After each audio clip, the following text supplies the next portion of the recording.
Siya po ngayon, tayo po dito, live po tayo ngayon dito sa Dulong Ilog, Candaba, Pampanga. Ito po pinag-usapan natin ang ating SRI sa Black and Red Rice. Ngayon po, mabilisan na po natin ang pagtatanong to kasi po nandito po ang mga staff ng ating si Pines de la Cruz na pumasok po sa SRI Tech ng Sapalay.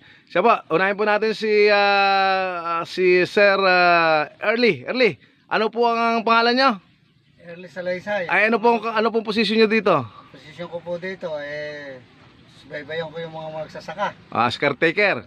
Taker. Susunod po, ito mo, lipat po tayo dito. Ito po ating isa. Sir, ano ang pangalan nyo? Seryo Kulala po. Ano pa ang posisyon mo dito? Ako po yung gumagawa ng bukid ni Pines de la Cruz. Ayan po, ngayon po tatanungin po natin sila kasi po ang pinag-usapan namin dito, paano namin i-convert yung lupa sa magandang klase na yung from acidic magiging alkaline. Ngayon, Sir Seryo, ano po ang napasin mo dyan nung bagong pisahan yan, naglalaan prep tayo, ano nakita mo sa lupa? Yung una. Ang lupa po apakalagkit. Hindi po siya buhaghag. Ay ngayon? Ngayon po nung nasa bugan ng bioorganic natin, buhaghag na po yung lupa niya at wala na siyang amoy ngayon. Ay go, Mr. Caretaker, ano mo napasin mo yung ginawa mo? Sabi sa bota.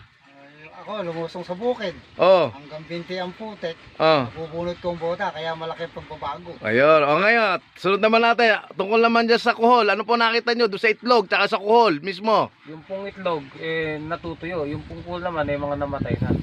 After ilang days yun? After 24 hours lang, sir. Ikaw, sir, ano napasin mo? So, ikaw, kasi iba-iba po kasi sila ng diskarte ginawang pagtetest. Ano? Makita ko siya, nung punta ko ng umaga, patay na rin ang kuhol.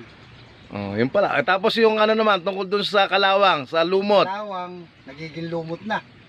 Nakalutang na kalawang. Ikaw, sir, ano nakita mo sa kalawang tsaka sa lumot? Ganon din, sir. Lumutang na yung kalawang niya, sumingaw na. Ngayon, nagiging lumot na yung kalawang niya. Ano naman ang amoy ng tubig at putek?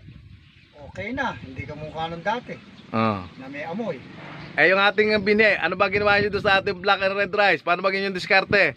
Hindi man tayo natuloy ng dapog, ano pong ginawa nyo ng diskarte sa punla? In-style, hybrid ko na lang po ang pagpupunla nito.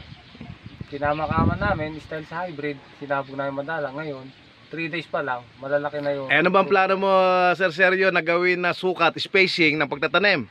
Ang balak, sir, dito para masunod yung SRI. 30 cm ang pagitan ng pagtatanim. Ayan. Ano masasabi mo, caretaker, sa ating mga plano rito? Natutupad ba? Balang ikaw ang nagmo-monitor. Monitor ko, tupad namang lahat ang ginagawa ng ating magsasaka. Ayan ang magandang kombinasyon dito ng ating Sergio and Early. Siya po, maraming salamat sa inyong pagpapulak na ating interview. Makakarating po to sa 17 regions and +1 sa overseas. Yan po ay sa pamamagitan ng Kaagapay Organic Organization Pilipinas International. Maraming salamat po. Good day everyone. Bye-bye.